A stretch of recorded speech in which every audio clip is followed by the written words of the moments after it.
Fala pessoal, estamos diante aqui do GWM Raval H6 Heavy, que é a versão de entrada que custa R$214 mil. SUV híbrido que, por natureza, vai ter um favorecimento muito grande do consumo. Na cidade faz 16,5 e na estrada faz 12,3 km por litro. Sim, os números são invertidos em casos de carros híbridos, porque no caso as baterias têm mais eficiência para autonomia no ciclo urbano e menos no ciclo rodoviário, porque no caso as baterias vão regenerando no uso. Mas já a gente vai falar mais detalhes disso para vocês. Bora conhecer o carro?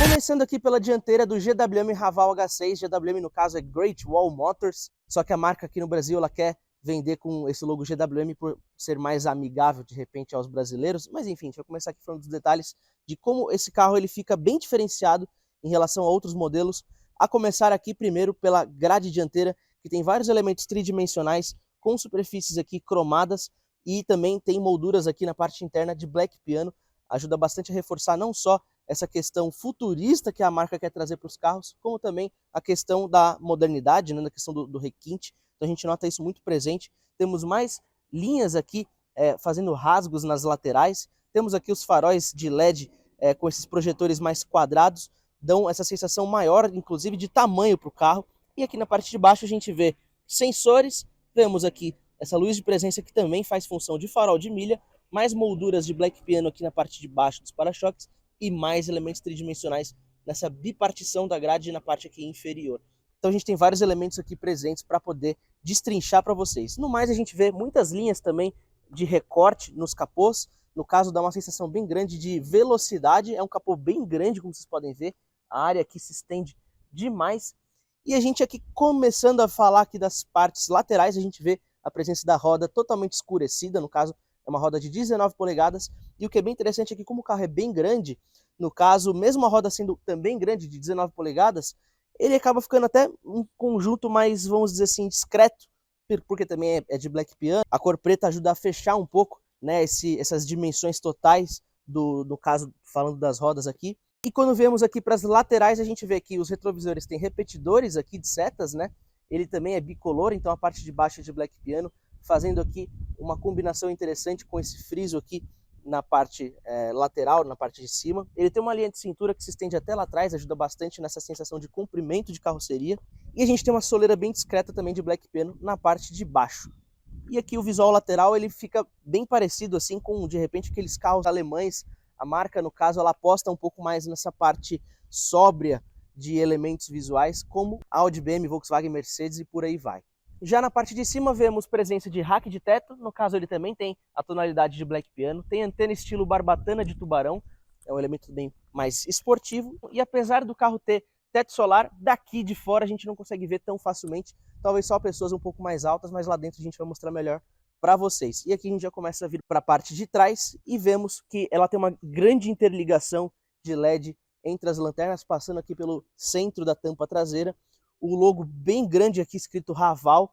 Talvez esse seja um dos elementos mais contrastantes em relação às outras marcas, porque normalmente hoje em dia as marcas gostam de colocarem letras mais finas, né, menores até de repente. Aqui a gente tem esse choque aqui visual na traseira e temos mais um friso de black piano para a tampa traseira. E o que é bem legal de mostrar para vocês é este recurso bem aqui. Então, com chute embaixo do para-choque traseiro, a tampa traseira abre eletronicamente.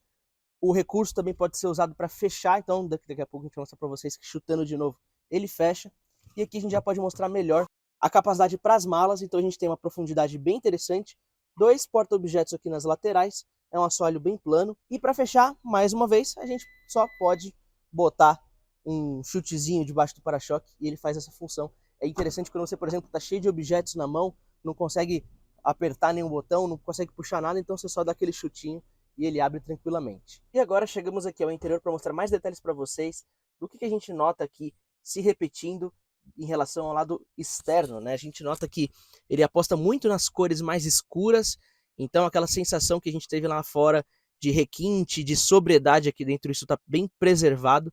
Ainda assim é possível perceber que temos contrastes com algumas cores, principalmente aqui na parte da multimídia, tanto aqui com esse colorido do Deezer, que ele, por exemplo, permite passar esse tipo de tonalidade junto aqui também do cluster. Vocês vão ver também daqui a pouco que ele tem muitas funções exclusivas aqui de dirigibilidade. Na parte de condução vocês vão ver isso presente. No mais, é um carro muito bem acabado, ele tem material sensível ao toque aqui em todo o interior, laterais de porta, a gente tem molduras de black piano também, temos aqui uns pontilhados tridimensionais aqui para saídas de som, iluminação interna, então aqui no caso ele está regulado para essa cor azul. E a gente tem aqui também um carregador de indução na parte do vão, temos aqui o seletor de marchas, que é um formato de rodinha aqui, bem interessante. O volante ele também tem uma empunhadura bem legal, no caso a gente consegue encontrar uma posição dirigível bem precisa. E a central multimídia, assim, apesar dela ser mais horizontal, ela não peca nem um pouco em visibilidade.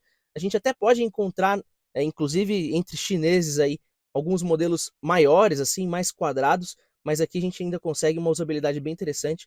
Ela tem um esquema como se fosse de um tablet, assim, para você abrir e fechar abas, né? Então é bem legal. A gente tem aqui espelho retrovisor fotocrômico, no caso ele anula luzes de outros carros que vêm na parte traseira. A gente também tem a abertura do teto solar, fechamento aqui com a cortina. É o teto solar panorâmico que vem até aqui atrás, ele é bipartido aqui na parte central. Pode ser fechado por essa cortina aqui. E a gente também tem iluminação interna em todos os pontos aqui, tanto ali na dianteira quanto na traseira. Se a gente já vem analisar aqui o espaço traseiro, a gente tem saídas de ar-condicionado com 2 portas USB. O túnel central ele tem uma leve elevação, mas nada que atrapalhe a acomodação dos pés, que pode ser feito inclusive dessa forma. E o espaço para as laterais que vai sobrar é bem grande, bem interessante. Bem parecido, inclusive, com de SUVs grandes, né? Mais do que de SUVs médios. Então isso aqui é um ponto bem positivo na acomodação. Se eu sou ocupante atrás de mim mesmo, eu meço 1,72, o espaço que sobra também é muito considerável. Então, outro ponto bem positivo. E a única parte de acabamento que não se repete aqui atrás em relação à dianteira é essa moldura de cima, porque todo o resto também é sensível ao toque, com frisos aqui que imitam aço, né? Tudo aqui é plástico, afinal de contas, mas com uma excelente qualidade. E ao volante a gente nota como o carro ele tem muito mais essa característica da maciez e do conforto, então a suspensão ela tem um molejo bem suave. No caso a gente também nota que o isolamento acústico é muito bom para viagens, inclusive isso é muito interessante. O único ponto que a gente nota é que em curvas um pouco mais fortes, né, um pouco mais rápidas, agora ele apitou porque ele sentiu que no ponto cego vinha um motociclista, né?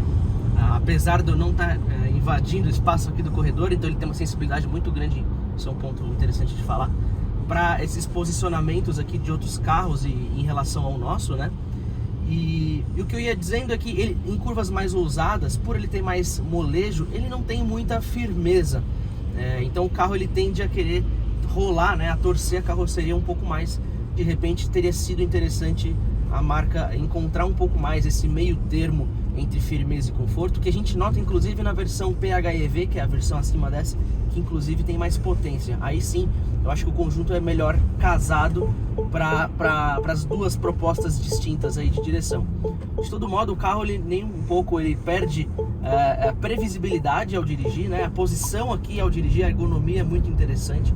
Não é aquela coisa de SUV que você fica muito de cima para baixo e de repente o volante em uma posição não muito agradável. A gente pode regular aqui tudo com muita tranquilidade. Então isso é um ponto muito forte, inclusive para essa categoria, né, para o tamanho do carro que ele tem, inclusive até por preço. Ó, agora ele leu a faixa e ele lê a faixa, ele lê ali os outros carros, então a gente acaba às vezes se deparando com esses alertas. E o que é muito interessante é que, se vocês olharem aqui o painel, vocês podem ver que ele reconhece os outros veículos e aonde eles estão na via. Vou até, por exemplo, caçar um motociclista que está ali, para ver de eu mostrar para vocês que ele inclusive reconhece motos, né? Ah, ele acabou fugindo. Vamos esperar chegar um outro motociclista ou até mesmo um caminhão para vocês verem. Ah, agora o carro da frente está saindo. Vamos lá, vamos ver aqui. Vamos chegar ali para mostrar para vocês, ó. Putz, agora aquele Renegade que tá ali, ele tá perseguindo junto. Enfim, vamos esperar chegar um motociclista ou um caminhão, que ele vai desenhar certinho o que é moto, o que é caminhão, o que é carro. No caso, o carro, vocês já viram o que ele desenhou. É até uma tecnologia meio mística, se é que a gente pode dizer assim, porque como é que algum equipamento vai reconhecer o que é moto, o que é carro, né? Enfim, e é bem interessante isso daí. Acho que é um dos recursos mais exclusivos da GWM em relação às outras marcas, ainda que as outras marcas tenham outros meios aí se destacar em conectividade, em equipamentos, mas aqui isso aqui é bem interessante, ó, mais uma vez o carro lendo que a gente chegou perto da faixa. A gente tá na Washington Luiz e no caso as faixas são bem estreitas e a gente vai ficar se deparando com esse tipo de alertas aí, que pode às vezes dar uma irritada, eu vou confessar, mas assim, você também se acostuma, entendeu? Eu já tô há uma semana com o carro, já dá pra entender como ele funciona, você não tem muitas surpresas mais com esse tipo de aviso, por exemplo, né? E uma coisa que tem a ver com aquele molejo da suspensão, que afeta um pouco na questão da dirigibilidade, é que, por exemplo, quando a gente vai fazer uma saída de curva um pouquinho mais forte, ele tende a estacionar e até trepidar um pouco o conjunto de roda e pneu, porque ele tem bastante força, né, bastante arranque para o que ele pode aderir. E se a suspensão fosse um pouquinho mais firme, eu acho que ele teria um pouco mais essa capacidade de transferir isso para o solo. Então isso foi um ponto aí que esse excesso de preocupação com o conforto talvez tenha afetado um pouco a questão da tração. No caso da gente falando aqui de saídas de curva, por exemplo, quando a gente vai fazer uma retomada mais forte em curva, a gente sente essa característica. E agora sim a gente está podendo caçar aqui o motociclista só para fazer essa demonstração para vocês. Olha lá, tem um carro entrando na minha frente, tem um motociclista aqui na minha lateral, ó, vocês podem ver agora eu mudando de faixa, ele apareceu ali, e outro ali na frente, ele não tá nem tão perto assim da gente, então é bem interessante isso. E agora a gente tá chegando perto de um ônibus, aqui tem um ponto de ônibus aqui do lado, olha só, ele desenha todo o volume da carroceria dele grande, né? E agora tem mais um outro motoqueiro passando ali, é divertido, a gente fica bem entretido com esse equipamento. É isso aí, pessoal, esse foi o GWM Haval H6 Heavy. O que vocês acharam do carro? Comente aqui embaixo. Inclusive, acesse o Wallcarros para saber mais detalhes. E esse vídeo estará lá para ajudar a entender também mais informações, como, por exemplo, de impressões de dirigir, especificações técnicas, entre outras. Então, como sempre, muitíssimo obrigado pela sua atenção. Continue acompanhando a gente. Fortíssimo abraço.